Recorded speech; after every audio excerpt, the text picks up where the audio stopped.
Olá pessoal, tudo bem com vocês? Hoje nós vimos já sobre as doenças, né? Imunodeficiência, reações de hipersensibilidade, e hoje nós vamos ver doença autoimune, hoje nós vamos ver sobre imunização, né? Que são os mecanismos do sistema imune para nos protegermos de infecções e malignidades. Então, a imunização é o meio de prover proteção específica contra a maioria dos patógenos nocivos comuns. Então, é uma proteção específica. Então, é uma medida específica contra patógenos específicos. Tá? O mecanismo da imunidade depende do local onde está o patógeno e também dos mecanismos da sua patogênese. Então, não dá para eu falar o seguinte, por que eu tenho uma vacina para SARS-CoV-2, que causa o Covid, e não tenho uma vacina para o HIV? Então, para cada vacina, para cada imunidade, vai depender do tipo de patógeno, do local que esse patógeno infecta e dos mecanismos de patogênese desse patógeno, né? Então, não dá para eu comparar, né? Porque uma vacina funciona para uma doença, determinada doença, ela vai funcionar para outro tipo de doença no mesmo método. Cada caso é um caso e isso nós temos que tomar bastante cuidado. Então, vamos lá. Nós temos a imunidade passiva e a imunidade ativa, né? O que seria a imunidade passiva? A imunidade pode ser adquirida sem que o sistema imune seja estimulado por um antígeno. Tá? Então, eu posso adquirir uma imunidade sem que eu tenha sido estimulado por um antígeno. No entanto, aquele outro indivíduo ou um animal que me passou essa imunidade, ele de alguma forma tem que ter sido estimulado. Eu não, mas o outro sim, tá? Isso é feito pela transferência de soro, tá? Soro, né? No caso, a parte líquida do sangue sem anticoagulante. Ou gama-globulina, que são as imunoglobulinas, de um doador imune. Esse doador que vai doar esses elementos da imunidade, eles têm que estar imunes. Então, por isso, ele tem que ter entrado em contato com o elemento que estimulou essa imunidade. Para um indivíduo não imune, né? Então, vamos pegar aqui o soro antiofídico. Eu pego o veneno da cobra, coloco no cavalo, o cavalo vai estimulado a produzir anticorpo contra aquele veneno. Eu pego o sangue do cavalo, purifico ele, tiro aquelas imunoglobulinas e faço o soro antiofídico e aplico em uma pessoa que não tem imunidade contra aquele veneno específico, né? Então, eu adquiri aquela imunidade de forma passiva. Por que passiva? Porque eu não fui estimulado por um antígeno, tá? Alternativamente, células imunes de um indivíduo imunizado podem ser usadas para transferir imunidade. Imunidade passiva pode ser adquirida naturalmente ou artificialmente. Nós vamos ver isso aqui agora. A imunidade passiva naturalmente adquirida é a imunidade transferida da mãe para o feto durante a gravidez através da transferência placentária, tá, de imunoglobulina G, ou transferência de GA pelo colostro, pelo leite materno. Então ela foi adquirida naturalmente. Não foi alguma coisa produzido, industrializado e ali injetei na pessoa. Não, isso aqui foi adquirido naturalmente. Como a criança, é natural ela amamentar e na amamentação ela adquirir essa proteção.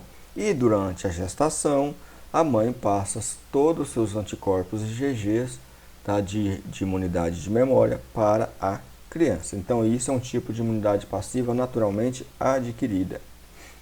E a imunidade passiva artificialmente adquirida? Imunidade é frequentemente transferida artificialmente pela injeção de gama-globulinas em outros indivíduos, ou gama-globulina de um animal imunizado, como eu acabei de falar aqui, o soro antiofídico, o soro antirrábico, o tratamento de plasma de pessoas convalescentes de uma doença passado para outras pessoas. Então, isso são artificialmente, porque eu fui lá naquele outro indivíduo, tirei aquele produto, modifiquei ele para transferir para você. Então, é passiva? É, porque eu não fui estimulado diretamente por um antígeno. Mas foi de forma natural? Não, foi de forma artificial. Nessas situações, gama-globulina de origem humana são preferíveis, embora anticorpos específicos desenvolvidos em outras espécies são eficientes e são usadas em alguns casos, como envenenamento, difteria, tétano, gangrena gasosa e botulismo. Sendo mais comum que nós conhecemos o soro antiofídico, antiveneno de cobra. Já a imunidade ativa, essa se refere à imunidade produzida pelo corpo após a exposição de antígenos. Nós temos ela naturalmente adquirida e a artificialmente adquirida. A naturalmente adquirida é devido a uma exposição a diferentes patógenos, que leva a infecções subclínicas ou clínicas que resultam em uma resposta imune protetiva contra esse patógeno. Vamos pegar um exemplo aqui. Eu fui infectado por SARS-CoV-2, o vírus causador da Covid-19. Me recuperei e fiquei imune, ou seja, adquiri uma imunidade e foi de forma natural, foi adquirindo por meio de uma infecção. E a imunidade artificialmente? A imunização pode ser conseguida ao administrar o patógeno, então eu não estou exposto naturalmente, vivos ou mortos em seus componentes. No caso aqui, a vacina. Então, vamos pegar aqui, por exemplo, eu não fui infectado por SARS-CoV-2, mas eu tomei uma vacina que tinha o SARS-CoV-2 morto. E esse SARS-CoV-2 estimulou minha resposta imune a produzir IgG de memória. Então, adquiri uma imunidade. Eu entrei em contato com esse vírus de forma natural? Não, foi de forma artificial. Ela foi injetada em mim. Então, automaticamente, isso é imunidade ativa artificialmente adquirida. E aí, nelas, nós temos o quê? As vacinas. Nós temos as vacinas de patógenos vivos. Vacinas vivas normalmente produzem infecções não clínicas autolimitantes e levam à subsequente imunidade, ambas humoral e mediada por células, sendo a última essencial para patógenos intracelulares como os vírus. É muito comum a gente ter vacina de vírus, tá? Vivo atenuado. O que é atenuado? Esse atenuado é um vírus que ele está vivo, mas ele não tem força suficiente para gerar uma infecção. Por isso que ela pode gerar uma infecção autolimitada. E essas vacinas, a gente tem que tomar muito cuidado, porque as pessoas que têm imunodeficiência, como nós já vimos em aulas anteriores, esse vírus pode adquirir força suficiente, mesmo ele atenuado, ele pode ter força suficiente para gerar uma infecção nessa pessoa, porque a imunidade dela é muito baixa. Então, tem os contraindicações, tá? Então, por que é que se faz assim? Porque tem micro-organismo que a estimulação da resposta imune para gerar uma resposta de memória eficiente, não basta a exposição ao antígeno. Eu tenho que ser uma exposição ao antígeno que vai estimular a resposta imune por meio de alguma ação, mesmo que seja muito pequena, no meu corpo. Pode causar doenças verdadeiras em indivíduos imunocomprometidos, como eu acabei de falar aqui. Daí nós temos as vacinas de vírus morto, tá? O vírus está inteiro, de patógeno inteiro, não é só vírus, tá? Mas esse patógeno está morto. A maioria das vacinas bacterianas são organismos mortos. Outras bacterianas utilizam componentes de suas paredes celulares. Algumas vacinas virais constituem de proteínas antigênicas clonadas em um vetor adequado, por exemplo, como fungo. Então, essas vacinas mortas, eu tenho ali o patógeno inteiro. Por que às vezes eu coloco o patógeno inteiro? Porque o patógeno inteiro vai ter todos os epítopos que vai estimular a resposta imune. Mas eu também posso pegar um pedaço desse patógeno, tá? Pedaço desses patógenos. E ali eu fazer a minha vacina. Ou eu posso fazer também proteínas antigênicas. Eu posso pegar uma parte desse material genético, clonar esse material genético dentro de um outro micro-organismo, como o fungo, e ele vai produzir aquelas proteínas. Eu pego essas proteínas e coloco na minha vacina. Posso fazer também vacina de quimeras. O que são quimeras? Quimeras, eu vou pegar um pedacinho de um micro-organismo, um pedacinho de outro micro-organismo, um pedacinho de outro micro-organismo e junto. Tá? Então, eu vou fazer uma mistura de micro-organismos aqui para fazer uma vacina. Quando o mecanismo patogênico de um agente envolve uma toxina, uma forma modificada de toxina, o toxoide é usado como vacina. Exemplo, a difteria, o tétano, a cólera. Né? Então, nós temos a toxina botulínica, por exemplo, né? Ela pode gerar, mas porque às vezes o problema não é o micro-organismo em si, mas a toxina que ele produz. Então, eu posso criar uma vacina contra aquela toxina. Automaticamente, quando eu for infectado e ele for gerar toxina, a toxina não vai me gerar nenhum problema, que eu vou ter anticorpos neutralizando essas toxinas. Essas subunidades de vacina são desenhadas para reduzir o problema de toxicidade. Subunidades de vacina, que são as vacinas realizadas de pedacinhos de micro-organismos. Algumas vacinas consistem de subcomponentes dos organismos patogênicos, usualmente proteínas ou polissacáridos. Essas vacinas em subunidades são desenhadas para reduzir problemas de toxicidade e risco de infecção.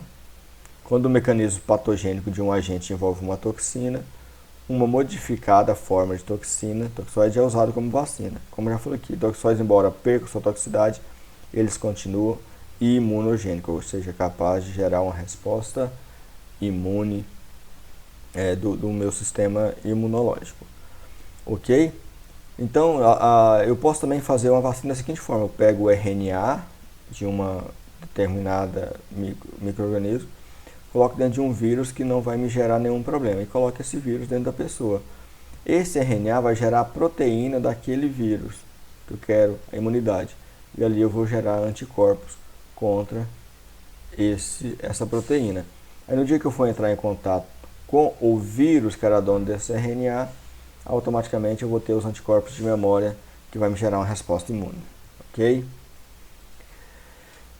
E algumas vezes as vacinas precisam de substância química para ajudar na imunogenicidade. Nós chamamos de adjuvantes. O que são adjuvantes? Adjuvantes são substâncias que aumentam a imunogenicidade daquele antígeno para estimular uma resposta imunológica. Então, antígenos mais fracos podem se tornar mais imunogênicos pela adição de outros agentes químicos. O mais comum aqui o que é autorizado no Brasil é o sal de alumínio, alum, tá? Que foi aprovado para uso humano e é incorporado na DTP. O adjuvante geralmente ele gera dor, estimula também a febre. E alguma coisa, às vezes as pessoas não sabem, eu tenho vacina para evitar a doença e tenho vacina para tratar a doença. Então eu tenho imunização profilática versus imunização terapêutica. A maioria das vacinas são administradas profilaticamente, ou seja, para deixar uma pessoa imune, ou seja, antes da exposição. Mas algumas vacinas podem ser administradas terapeuticamente, ou seja, após a exposição, como por exemplo no vírus da hidrofobia. Então, que é o vírus da raiva, tá? Então eu tenho a vacina antirrábica. Essa vacina, por isso que ela é às vezes aplicada depois que você foi mordido pelo cachorro. Ela ali vai conseguir neutralizar vai estimular meu sistema imune a neutralizar aquele vírus para ele não gerar uma infecção, tá? Então, após a exposição, ela é terapêutica. E vacinas, como qualquer medicamento, ela pode gerar o quê? Uma reação adversa. Essa reação adversa ela é calculada o seu custo-benefício. Vai ver se essa reação adversa ela pode ser aceitável de acordo com o benefício que ela pode gerar. Mas normalmente pode causar febre, mal-estar, desconforto e dor no local da aplicação quando por picada de agulha. Algumas vacinas podem causar também dores nas articulações e artrite, como o da rubéola. Outros podem causar convulsões e às vezes é fatal, como na coqueluche, ou desordens neurológicos, como na influenza, mas esses são casos raros. E a outra coisa que é muito comum é a alergia ao ovo, porque nós temos uma gama de vacinas que são feitas dentro de ovos.